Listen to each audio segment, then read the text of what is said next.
Hello बच्चों, आज start करते हैं एक नया चैप्टर और टॉपिक का नाम है आपका फॉरेन एक्सचेंज रेट। तो फॉरेन एक्सचेंज रेट होती क्या है? वो रेट होती है जिस रेट पर एक कंट्री की करेंसी दूसरी कंट्री की करेंसी से कन्वर्ट होती है, बदलती है या एक्सचेंज होती है। तो सिंपल यही मीनिंग है, the rate at which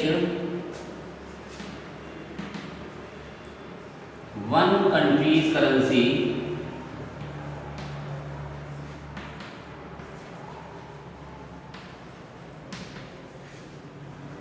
exchange in another country's currency।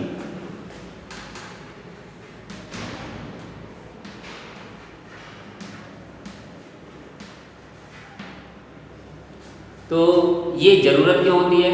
जब एक कंट्री बिजनेस रिलेशन करती है तो उसे अपनी करेंसी में पेमेंट चाहिए होते हैं, तो दूसरी कंट्री के पास अपनी करेंसी होती है, तो दोनों के बीच में जो एक्सचेंज होगा करेंसी का, तो उसका रेशियो लिया जाएगा। तो जिस रेशियो से वो एक दूसरे से करेंसी से एक्सचेंज होंगे वही रेट कहलाती है, वही रेशियो कहलाता है आपका फॉरेन एक्सचेंज रेट। इसके दो तरीके हो सकते हैं लिखने का। जैसे एक एग्जाम्पल है कि अगर $1 इक्वल्स टू 70 रुपीज़,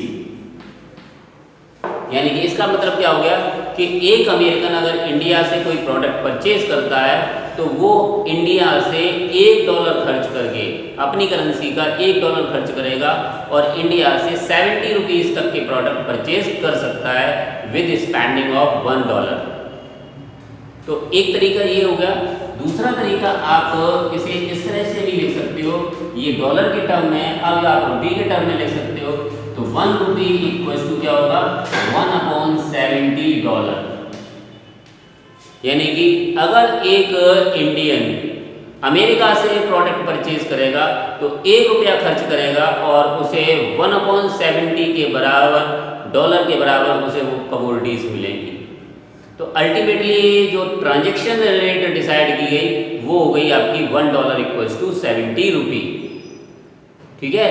अब आपके सिलेबस में 3 टाइप के एक्सचेंज रेट हैं। पहला एक्सचेंज रेट कहलाता है फिक्स्ड एक्सचेंज रेट,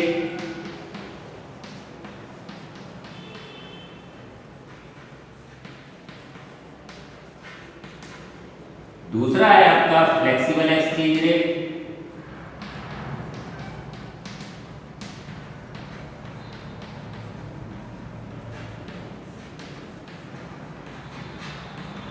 और तीसरा है आपका managed floating.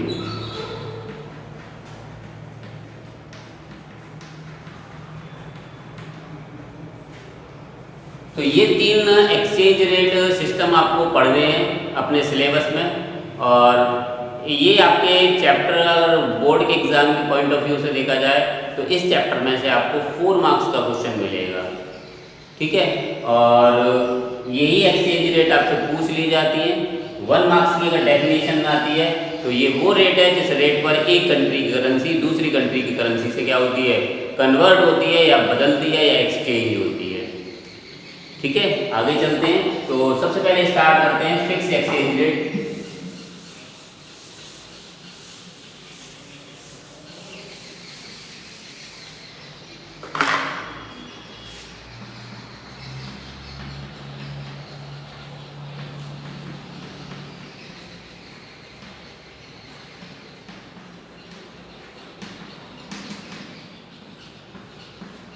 Fix exchange rate वो रेट होती है जिस रेट पर एक कंट्री की करेंसी दूसरी कंट्री की करेंसी में कन्वर्ट होती है bye officially declaration.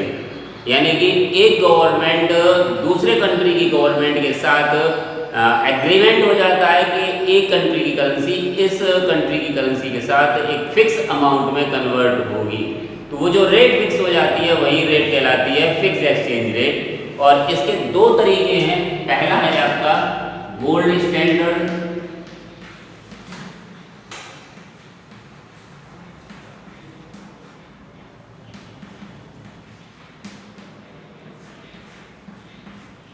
Gold standard system क्या है, ये आपका 1914 तक चला।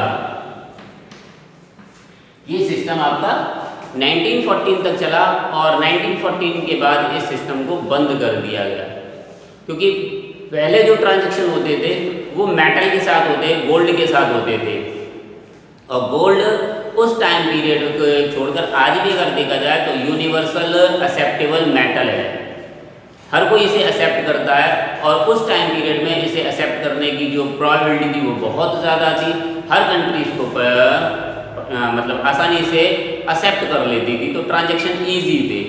लेकिन प्रॉब्लम वहाँ भी थी, जैसे अगर बात करते हैं कि गोल्ड स्टैंडर्ड की, तो अगर हमने भी एग्जाम्पल लिया था डॉलर, अगर ये मान लेता हूँ कि $1 में अमेरिका में 2 ग्राम गोल्ड आता है, वहीं अगर उसे इंग्लैंड की बात की जाए तो इंग्लैंड में ये 1 pound equals to 4 gram gold आता है। तो अगर अमेरिका और इंग्लैंड के बीच में बिजनेस रिलेशन है तो फिर प्रॉब्लम क्रिएट होगी। अगर अमेरिकन कहेगा कि हमें जो पेमेंट करना है वो अपनी करेंसी अपने हिसाब से करेंगे, इट मीन्स वो $1 के बराबर 2 ग्राम गोल्ड देगा, और वहीं इंग्लैंड ये चाहेगा कि उसे 4 ग्राम गोल्ड मिले। अगर आप यहाँ देखोगे तो दोनों की क्वांटिटी क्या है, सेम है, बस करेंसी का नाम ही तो डिफरेंट है। तो यहाँ पर इन दोनों कंट्रीज के बीच में कॉन्फ्लिक्ट आएगा। इस कॉन्फ्लिक्ट का सॉल्यूशन क्या है कि दोनों के गोल्ड की प्राइस जो भी है, जितना भी आपको मिल रहा है उसका रेशियो ले लें। तो रेशियो क्या बनेगा, 1:2 का, यानी कि एक अगर पाउंड से आपको बिजनेस करना है तो आपको अमेरिका को $2 पे करने पड़ेंगे, ठीक है। और वहीं अगर ये अभी मैंने आपको 2 तरीके बताए थे, अगर डॉलर के टर्म से देखा जाए तो $1 इक्वल्स टू क्या हो जाएगा, 1/2 पाउंड। तो ये फिक्स एक्सचेंज रेट हो गया कि आपकी कंट्री में गोल्ड की प्राइस क्या है, दूसरी कंट्री में गोल्ड की प्राइस क्या है, उसका रेशियो ले लिया जाता है, और उस रेशियो से बिजनेस रिलेशन स्टार्ट हो जाते हैं, कन्वर्टिबिलिटी स्टार्ट हो जाती है, ठीक है। इसका दूसरा सिस्टम है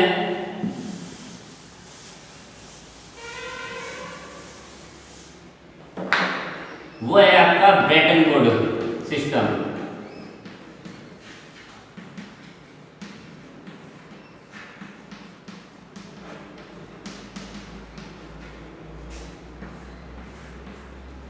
जब ट्रांजैक्शन बहुत ज़्यादा बढ़ने लगे तो ये महसूस किया गया इंटरनेशनल लेवल पर कि आने वाले समय में गोल्ड के जो रिजर्व हैं वो कम पड़ जाएंगे और ट्रांजैक्शन की जो रेट है वो बहुत बढ़ जाएगी। इसलिए इसका कोई ऑल्टरनेट देखा जाए तो 1977 में ये सिस्टम वैसे तो बंद हो गया 1977 में, लेकिन ये सिस्टम 1977 तक चला, और इस सिस्टम के अकॉर्डिंग क्या था कि IMF और अमेरिका की गवर्नमेंट ने गारंटी करी कि 1 आउंस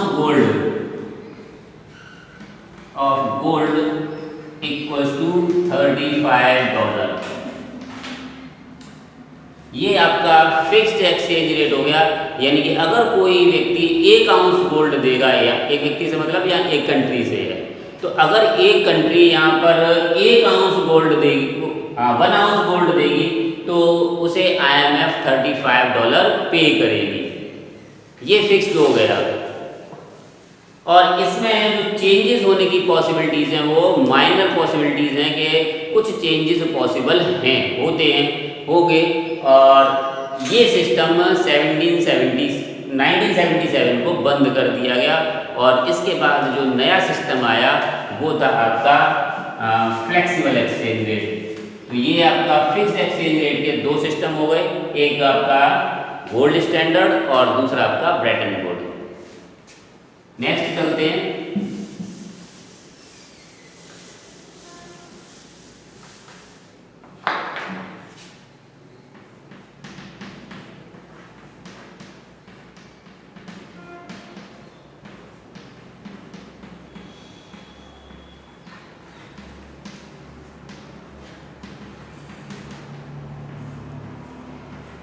बच्चों ये सिस्टम बहुत लेंदी सिस्टम है, इसमें बहुत सारी चीज़ें हमको पढ़नी पड़ेंगी, इसलिए यहाँ तक बता देता हूँ और इसके आगे फिर कंटिन्यू करूँगा। तो ये वो सिस्टम होता है, it is that system of exchange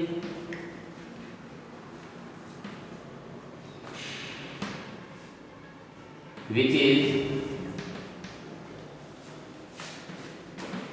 determined by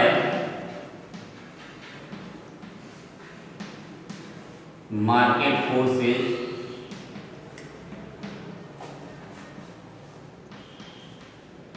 that is demand and supply।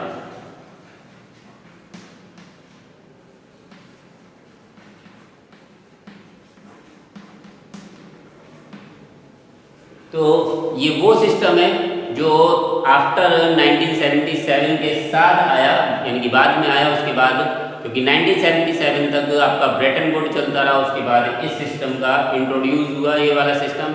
और इस सिस्टम के अकॉर्डिंग एक कंट्री की करेंसी दूसरी कंट्री की करेंसी से एक्सचेंज होगी with the help of demand and supply. यानी कि जो पहले वाला जो सिस्टम था उस सिस्टम में गोल्ड के रिजर्व रखना एक कंट्री के लिए कंपलसरी था, क्योंकि वो जो करेंसी आ रही है वो किसके टर्म में आ रही है, गोल्ड के टर्म में आ रही है। तो उतने रिजर्व जितने की करेंसी आपको ट्रांजैक्शन के लिए चाहिए उतने आपने रिजर्व रखना कंपलसरी है। लेकिन जब गोल्ड के रिजर्व इतने ज़्यादा अमाउंट में ट्रांजैक्शन होने लगे तो आने वाले टाइम पीरियड में भी ये महसूस किया गया कि उतने रिजर्व कंट्री के पास रखना पॉसिबल नहीं हो पाएगा, इसलिए एक नए सिस्टम का उदय हुआ, वो था फ्लेक्सिबल एक्सचेंज रेट। और वहाँ पर ये डिसाइड किया गया कि जो भी एक्सचेंज रेट डिसाइड होगी वो डिमांड और सप्लाई अपने आप कर लेंगे। जैसे कि आपने लास्ट 11th में प्राइस डिटर्मिनेशन वाला चैप्टर पढ़ा था, वहाँ पर आपने देखा था कि प्राइस का डिटर्मिनेशन कौन कर रहा है, डिमांड एंड सप्लाई कर रहे हैं। तो यहाँ भी रेट ऑफ एक्सचेंज का डिटर्मिनेशन डिमांड और सप्लाई करेंगे। तो ये डिमांड कर्व हो गया, ये सप्लाई कर्व हो गया, और इनके इंटरसेक्शन पॉइंट पर रेट ऑफ एक्सचेंज डिसाइड हो गई। तो यहाँ वाई एक्सिस पर रेट ऑफ एक्सचेंज आ गया, यहाँ पर demand and supply of foreign exchange आ गया। तो ये डिटर्मिनेशन हो गया किसके थ्रू, डिमांड एंड सप्लाई के थ्रू। अब गोल्ड के रिजर्व रखना कंट्री के लिए कंपल्सन नहीं है, यानी कि अब कोई भी कंट्री की करेंसी अपने आप डिमांड और सप्लाई से एडजस्टमेंट कर लेगी। ठीक है, अब तीसरा है आपका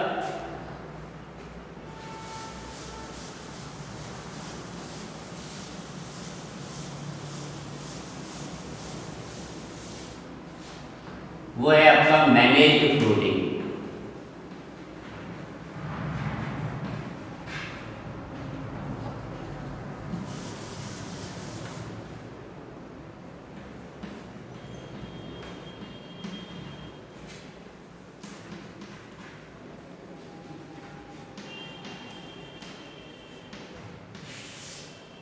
के फीचर्स पाए जाते हैं।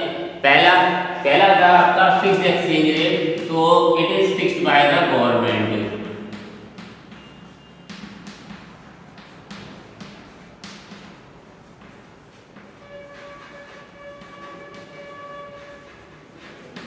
और दूसरा क्या था, डिटरमाइंस बाय द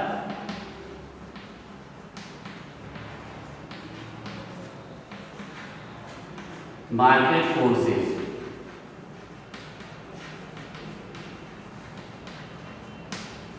यानी कि इसमें दोनों ही फीचर्स पाए जाएंगे। एक सर्टेन अमाउंट तक तो फिक्स कर दी जाएगी और उसके बाद छोड़ दी जाएगी किसके लिए, डिमांड और सप्लाई के लिए। जैसे आपने देखा होगा कि इंडिया का जो करेंसी है डॉलर के साथ वो 7123 होती रहती है, यानी कि इंडिया की करेंसी कभी भी 70 रुपीज़ से नीचे नहीं जाएगी। कभी आपने नहीं सुना होगा कि रिसेंटली कुछ ईयरों में कि इंडिया की करेंसी की वैल्यू 60 रुपी, 50 रुपी या 40 रुपीज़ हो गई डॉलर के टर्म में, क्या रहती है 71, 70, 75, 71.5 इस तरह से फ्लोट होती रहती है, लेकिन 70 से नीचे नहीं आती। तो ये जो 70 रुपी है वो तो फिक्स हो गया, और इसके बाद जो चेंजेस हो रहे हैं 0.5 के, 1 के, 1.5, 1.25 के, 0.25 के, ऐसे जो भी चेंजेस हैं वो किससे डिटरमाइन हो रहे हैं, वो मार्केट फोर्सेस से डिटरमाइन हो रहे हैं।